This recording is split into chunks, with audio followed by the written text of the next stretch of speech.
नमस्कार RGDA.in channel को आपण को स्वागत। रायगड़ा पुलिस को बड़ सफलता, स्कूटी चोरी होइथिबा विपुल सुना अलंकार और नगद टंका उद्धार। रायगड़ा पुलिस एक बड़ धरणर चोरी मामलार पर्दाफाश करिबारे सफल होइछि।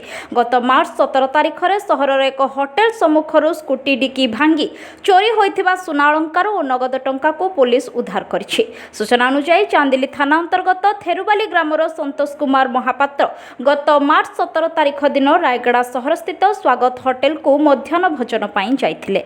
से निज स्कूटी को होटेल सम्मुखरे पार्किंग करिथिबा बेले दुर्बृत्त माने स्कूटी डिकी भांगी सेथिरे थिबा समस्त अलंकार और नगद टंका लुटि नेइथिले।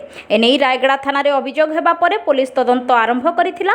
रायगड़ा पुलिस एही मामला को गुरुत्वर सह नै एक स्वतंत्र टीम गठन करिथिला। वैषयिक ज्ञान कौशल और सूक्ष्म तदंत बलरे पुलिस पड़ोशी आंध्र प्रदेश रु चोरी होइथिबा समस्त अलंकार और सामग्री उद्धार करिबारे सफल होइछि। ए घटना संपृक्त अभियुक्त माननकु चिन्हट करा जाय सेमानक विरोध रे आवश्यक आईनगत पदक्षेप ग्रहण करा जाउछि।